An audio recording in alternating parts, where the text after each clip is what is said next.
So I think the screen is shared now. Yes, sir. Yes, sir. Okay. Yes, sir. So the main content of the second unit is stability of nucleus. What is the nuclear stability and what the factors are there? And then after we will have certain decay related to the nucleus, and in that different emission of particles we will discuss, emission of alpha particle, emission of beta particle, and what will be about the parity violation, especially in case of antineutrino and neutrino when beta decay is there from the nucleus. And half lifetime of the nucleus is what is the basic concept of the half lifetime of the nucleus and how we can calculate it. Then after, what is the nuclear reaction and what are the rules for the reaction, means that, and if one parent nuclei uh, will disintegrate or it will be fragmented, or after the fission, or the after the fission, if there will be the daughter nuclei and some part of other particle and some part of energy will be there, then wow, how that can be regulated and how the nuclear reactions can be balanced to see that what type of decay is possible by the nuclear reaction from the nucleus. And then after we will have the idea of nuclear reactors, okay, how the taming of atomic energy can be done and how we can have the nuclear energy, or how there is the tremendous value of energy in case of nuclear weapons, that is the atomic bombs also.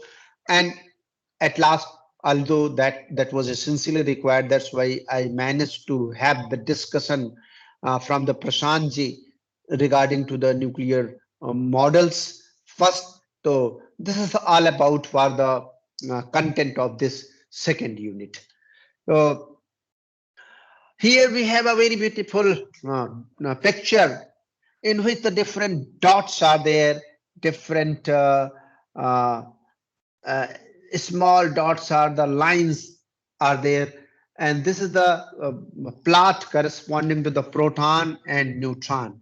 Basically, for the stability of the nucleus, the number of neutron and proton are responsible, and they give the idea how long the nucleus will be stable. And some magic number is also there, that magic number you will see there. And on the basis of that, the scientists have decided that if such and such number of the neutron and proton will be there, then the nucleus will be stable, or it's very stable or less stable, whatever the situation is there.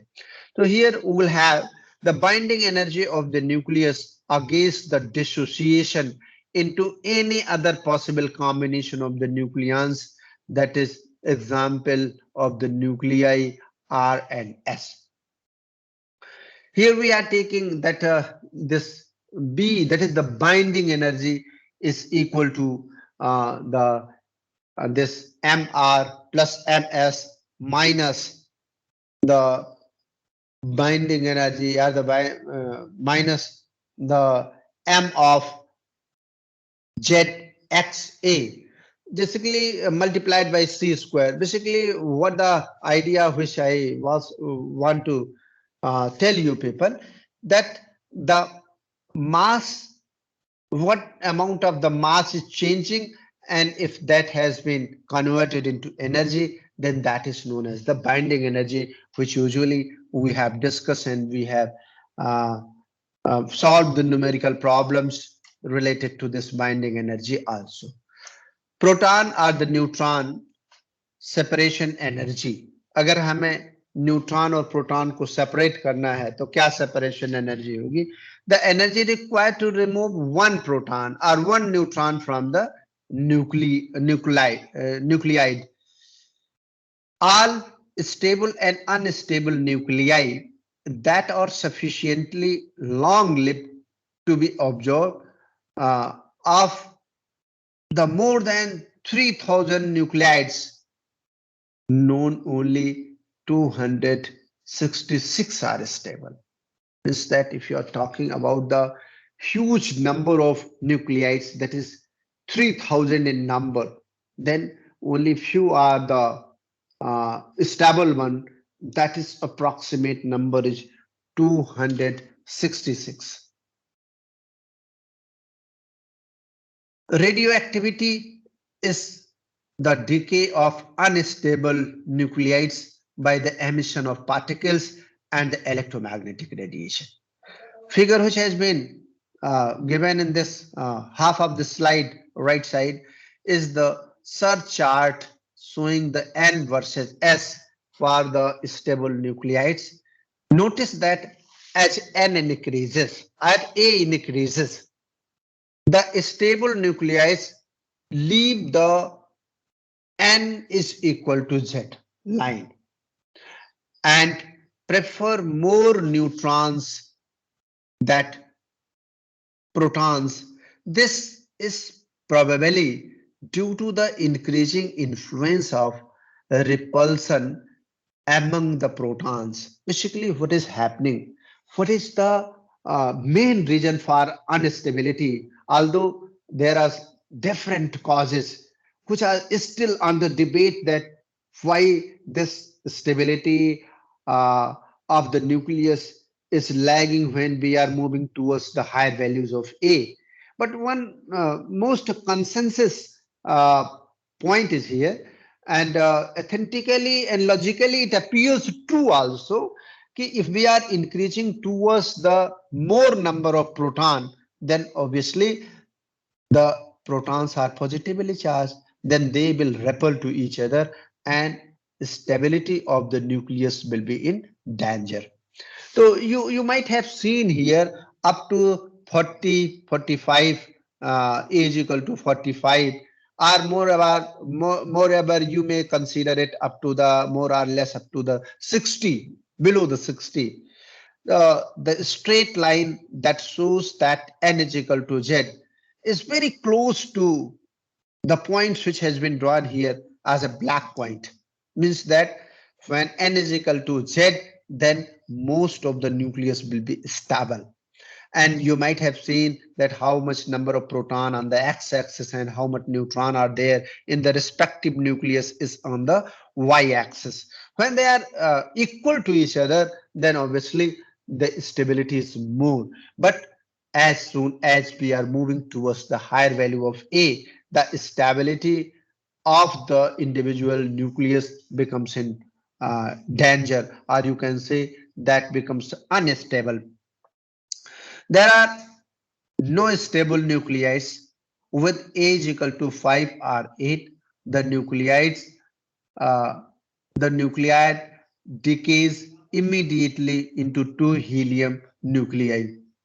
Actually, what happened is in this case, in the even the lower value of this A, 5 and 4, if age equal to 5 and age equal to 8, then it is the unstable and it decay into the helium, because helium is the most stable, and you might have seen that its binding energy is the maximum one.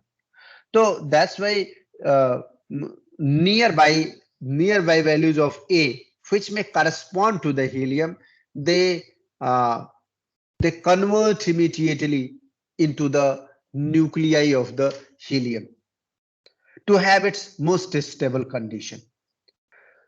The highest A is 209.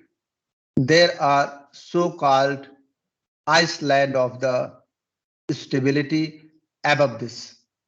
You might have seen that a 209, and this is the one of the Iceland which is known as the uh, uh, highest stable nuclei here. Uh, the line representing the stable nuclides is the line of stability. It appears that when A is less or equal than A, the nature prefers the number of protons and neutron in the nucleus is to be about the same, that is Z is equal to N. However, for A is greater or equal than 40, there is a decided preference for N is equal to N is greater than Z, because the nuclear force is independent of whether the particle are NN, PP, or PP. Why this is? Why this is so?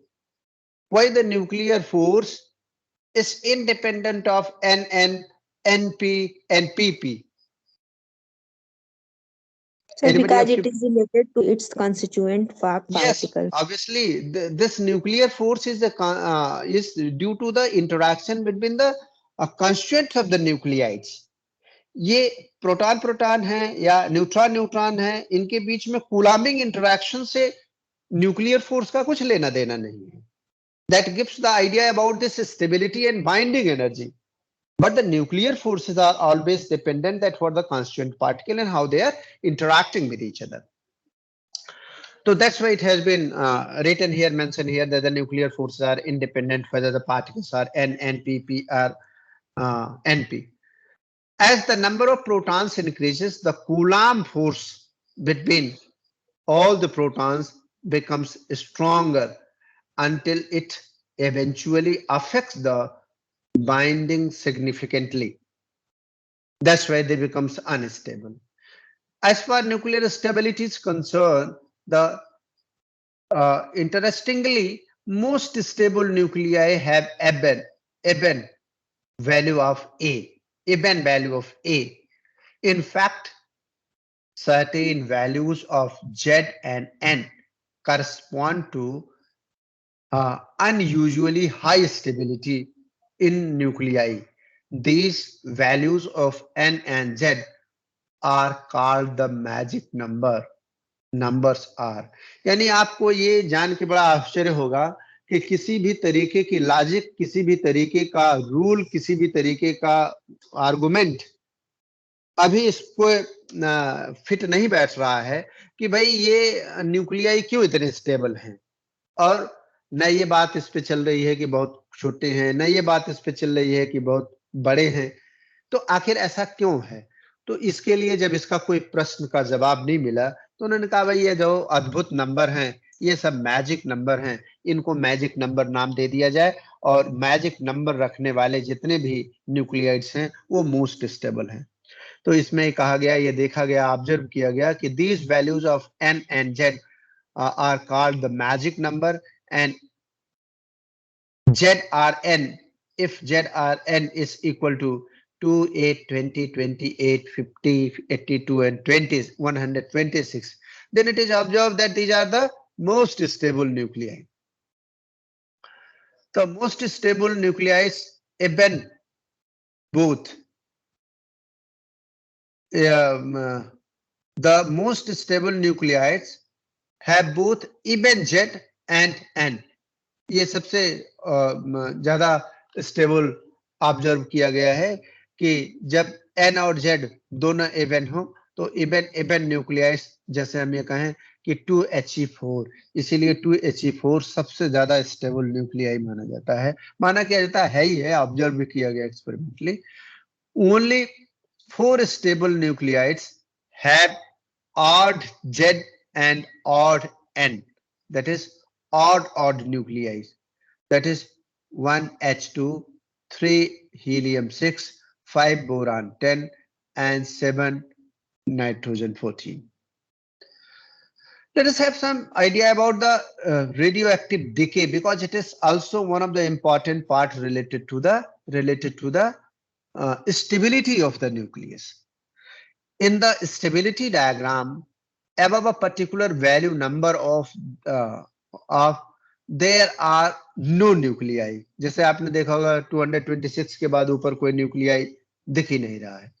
This limit is approximately Z is equal to 85 and N is equal to 125. अगर इनको जोड़ेंगे तो ये कुल मिलाकर के 210 के आसपास हो जाएगा. 5 5 10, 8 2 10, 1 1 11 एंड 1 1 2, 210.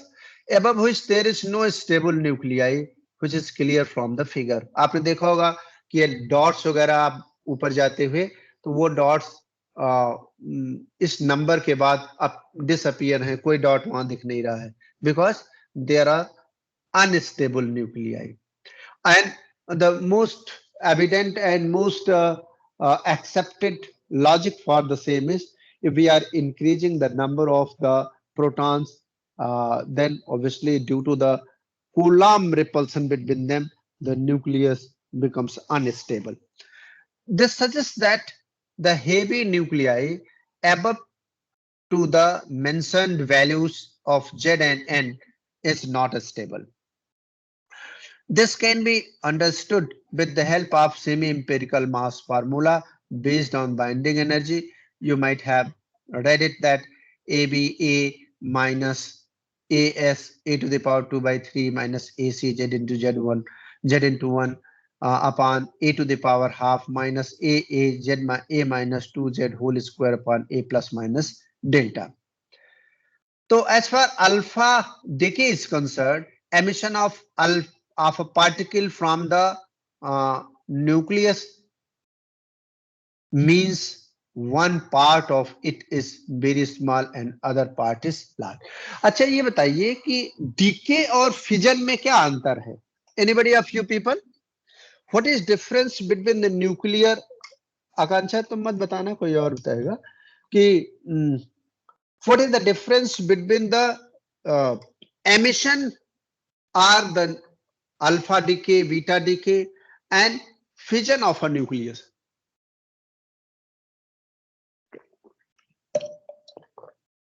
दोनों में क्या डिफरेंस होता है? एक है अल्फा बीटा डिके जो एमिशन कहा जाता है और दूसरा है फिजन. दोनों में क्या डिफरेंस है? Anybody of you people?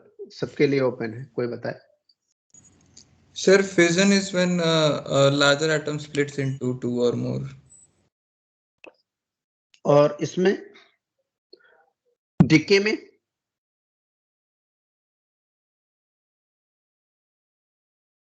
Sir DK में वो धीरे धीरे इरोड होता है, डिस्ट्रॉय हो जाता है. तो डिस्ट्रॉय क्या होता है? उसमें कुछ निकलता होगा, कोई ना कोई तो चीज बनती ही है ना, कुछ निकलता होगा. वहां भी दो पार्ट में टूटता है, यहां भी उसका कुछ न कुछ भाग तो अलग होता है ना. तो क्या डिफरेंस है?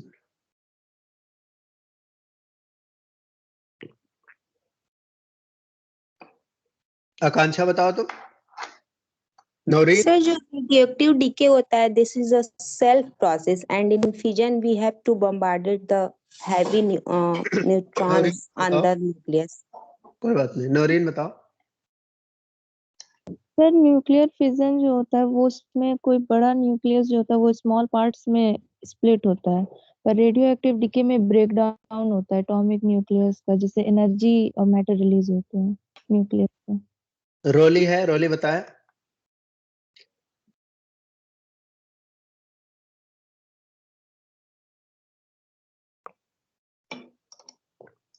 प्रिया बताए.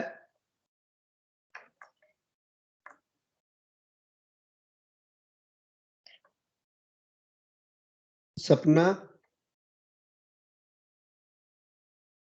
Yes sir. बताओ. सर मतलब कुछ क्लियर आइडिया नहीं है. चलो अच्छा ठीक. Basically what happened,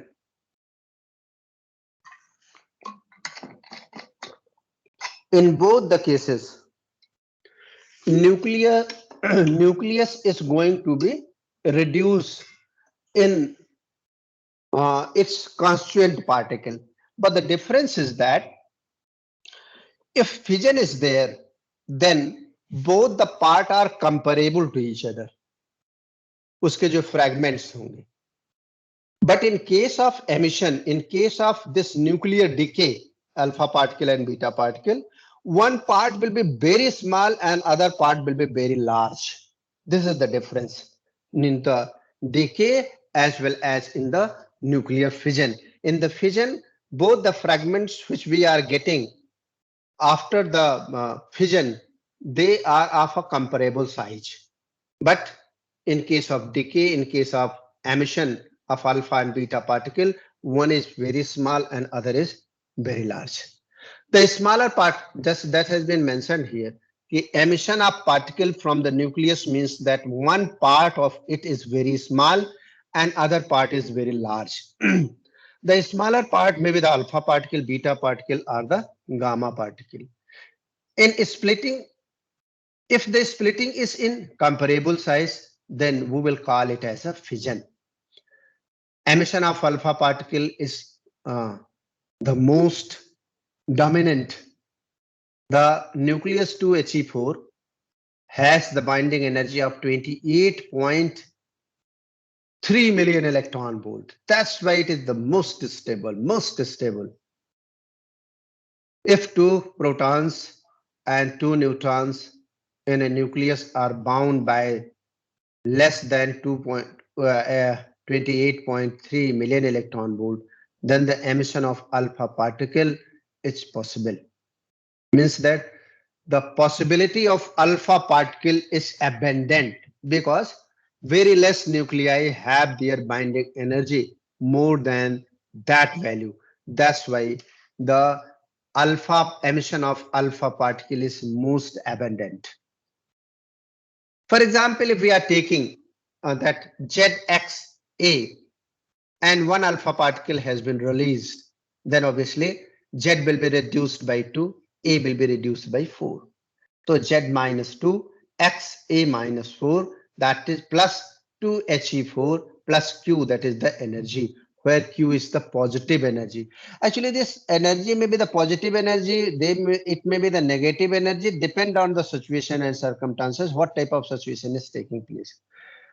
Then this Q will be equal to the mass of the parent nuclei minus the mass of the daughter nuclei minus the alpha particle which has been emitted there.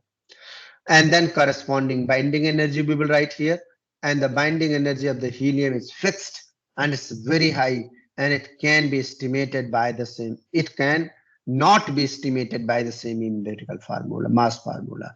If you will calculate it, then you will see that it have very less value. Now using the same empirical mass formula, we can find the value of Q for the different combinations. For the beta stability mass parabola will have Z is equal to A by 2 upon 1 plus 0.00788 to the power 2 by 3. If we calculate the value of Q for different combination of A and Z, then it is observed that after 145 to 150, Q is equal to greater than, Q is greater than 0. And below to that, the value of Q is less than 0. But from NZ diagram, it is clear that the nuclei having their values more than 150 to 225 are also stable. Now let us calculate the energy of the alpha particle. कि अगर मान लीजिए किसी nucleus से alpha particle emit हुआ तो उसमें कितनी एनर्जी होगी, क्यों हो क्या रहा है कि if one parent nuclei is going to decay into the daughter nuclei plus alpha particle plus energy Q, then that energy Q will be distributed between the daughter nuclei and the alpha particle. Now the question is here, what fraction of the energy will be with the alpha particle and what portion of the energy will be with the daughter nuclei. So that we have to calculate here. Here that the parent nuclei is equal to daughter nuclei plus alpha particle plus Q. Actually, Q is distributed among the daughter nuclei and the alpha particle. The linear momentum of the particle will be conserved. क्यों? क्योंकि पहले parent nuclei स्थिर था, तो जब दोनों alpha particle और daughter nuclei plus energy में कन्वर्ट हुआ, तो उन दोनों के बीच में भी इस तरीके के एंगुलर लीनियर मोमेंटम का कॉम्बिनेशन होना चाहिए कि ये बाद में भी इसका नेट मोमेंटम 0 हो. इसीलिए अगर nuclear daughter nuclei x direction में जाएगा तो alpha particle minus x direction में जाएगा. So that's why both the fragments will have the momentum equal and opposite. Thus, we'll have Pt is equal to P alpha is equal to P, and now the kinetic energy can be given as Pd square upon 2 md square md plus P alpha square upon 2 m alpha, that is equal to Q. This will be the energy. यानी दोनों energy का सम. क्यों? क्योंकि जो एक Q energy है ये दोनों पार्टिकल में डिस्ट्रीब्यूट होगी. हम ये मान रहे हैं कि दोनों में अगर डिस्ट्रीब्यूट हुई तो एनर्जी का जो सम होगा वो Q एनर्जी के बराबर हो जाएगा. Now if you will have our calculation, that is P square upon 2. क्यों? क्योंकि PD is equal to P alpha is equal to P है, इसीलिए यहाँ पर हमने P ले लिया. तो P square upon 2 upon M alpha plus MD upon M alpha MD, this is equal to Q. Or this P square upon 2 is equal to Q multiplied by M alpha into MD upon M alpha plus MD. ये value निकाली गई.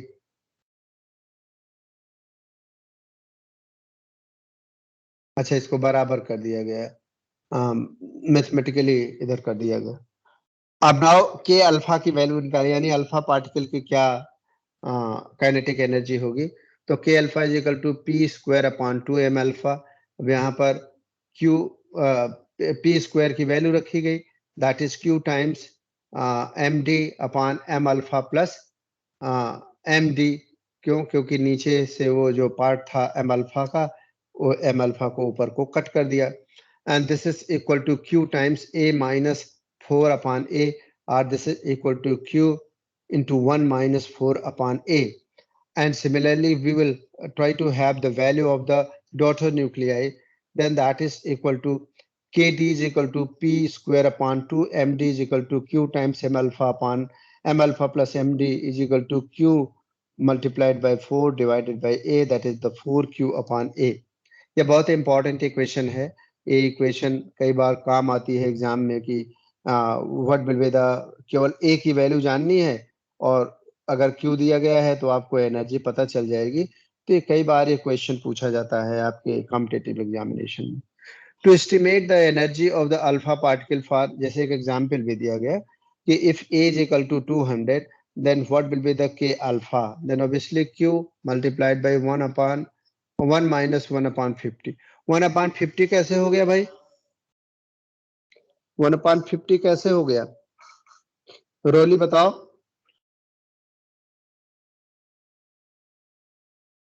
रोली बताओ 1 upon 50 कैसे हो गया?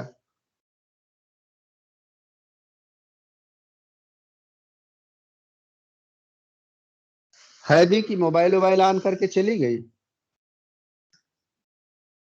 अनामिका तुम बताओ भाई. अदिति sir. तुम बताओ. हाँ अनामिका बताओ, ये 1 अपॉन 50 कैसे आ गया?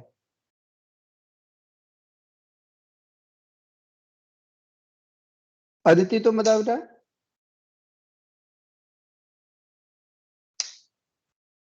Aditi Yes, sir. बताओ 1 अपॉन 50 कैसे है?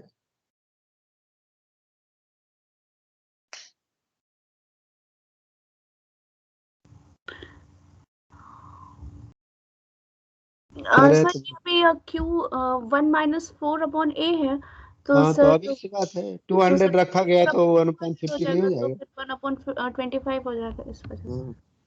अब देखो इसमें से जब घटाया गया तो 48 अपॉन 50 हो गया, यानी ये 98% of energy will be with the alpha particle in the alpha decay और in alpha emission.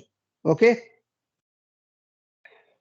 so we'll have from the conservation of the energy and conservation of linear momentum, determine a unique energy of the alpha particle. This Q is equal to K alpha plus K D, and P alpha is equal to PD. K alpha is equal to Q minus KD, and that is Q minus PD upon 2MD. This is equal to Q minus P alpha square upon 2MD. K alpha is equal to Q minus 2 M alpha K alpha upon 2MD. is equal to Q minus M alpha upon MT into K alpha. And this K alpha multiplied by 1 plus M alpha upon MD is equal to Q. And hence K alpha can be given as approximately this value. So same equation we are getting also here by using the Q as a combination of the total kinetic energy given to the daughter nuclei and alpha particle. Here radioactivity is what the radioactive decay is an empirical law that is fulfilled only statistically. Marie Curie and her husband Pierre discovered the polonium and radium in 1898. The simplest decay form is that is of a gamma ray, which represents the nucleus changing from an excited state to the lower energy state. And other modes of decay includes the emission of alpha particle, beta, minus and uh, plus particles, proton, neutron, and fission. This uh, the decay per unit time activity has been confirmed that the rate dN upon dt, that is known as R, that is the rate by which the decay is there, that is the radioactive decay, where dN upon dt is the negative because the total N is decreasing with the time. The NT is the number of radioactive nuclei in a sample at time t, and if decay constant is lambda, is the probability per unit time that any given nucleus will decay. Then obviously R is equal to lambda times nt, and a rate is proportional to the number of particles. And if we will have the proportionality constant, that is the decay constant, that is the lambda, then the lambda times nt. And this dn, if we are taking the differential part of the same, then dn t is equal to minus r dt. This is equal to minus lambda nt dt, or dn upon n is equal to integral lambda times dt.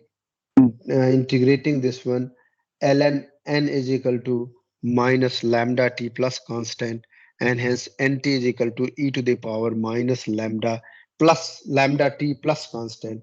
This is the expression for the nuclear decay, and hence minus dn upon dt is equal to r, and hence finally we used to write it as nt is equal to n0 e to the power minus lambda t. That is the radioactive decay law, how we can derive it.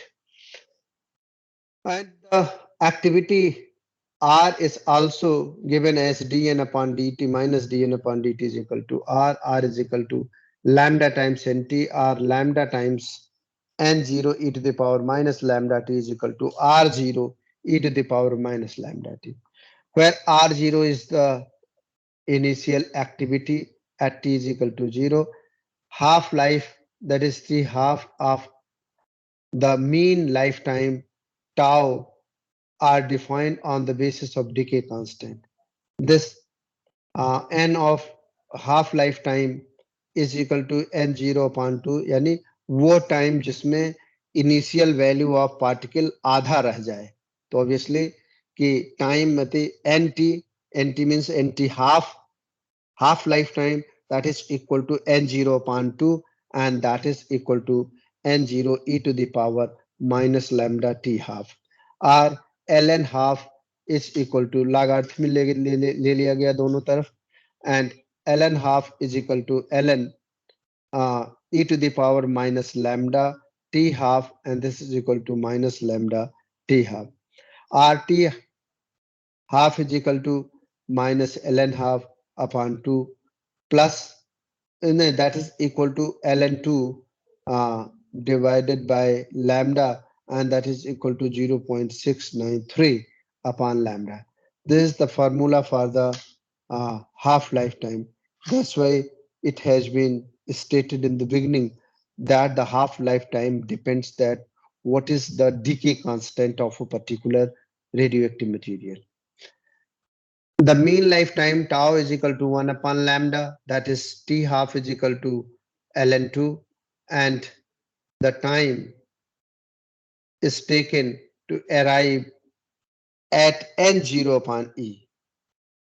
For example, if we are taking the example of a carbon C611, the number of radioactive nuclei as a function of time, then this type of plot is there. And there is exponential decay and fall. You are seeing that uh, n0 upon 2 is there, then after n0 upon e is there, then n0 upon 4 is there, n0 upon 8 is there, and exponentially that is occurring at t by half lifetime, and thereafter it is 2 times t by half, and then after 3 times t half. This is the decay. And activity versus time for the sample described in the example, you may have this r, that is the time in hour has been given for the uh, r, that is the rate of decay, and that has been estimated here 1.08 to the power 14 to 8.96 into 10 raised to power 6. Some examples I've also given there. You can go through with this example and to have your idea that how the example related to the isotopes, isotope or the nuclear, especially radioactive material. In case of radioactive material, how the half-life time and the mean lifetime of a particular element can be calculated. Some other example is also here. I will share this slide so that you can go through with these numerical problems which has been mentioned here. Some selected naturally occurring isolated radioactive nuclides are there, and their lifetime has been mentioned here. You can see their lifetime is varying from 5,730 years to 4.430 into 10 raised to power 10 years. So how you can estimate about this one?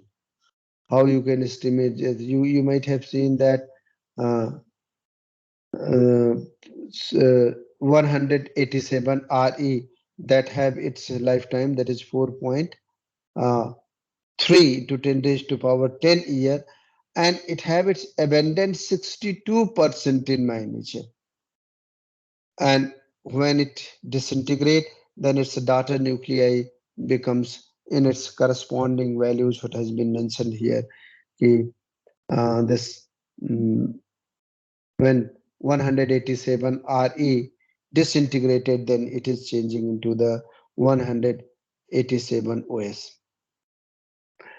Note that the total number of the nucleons does not change. So these were the things which I was interested to discuss about this one. After that, we will come to the next lecture tomorrow, and I will be maybe that I will be on leave on Thursday. That's why tomorrow I will take one more lecture. So anything else if you wish to discuss, ask officially, unofficially, please let me know.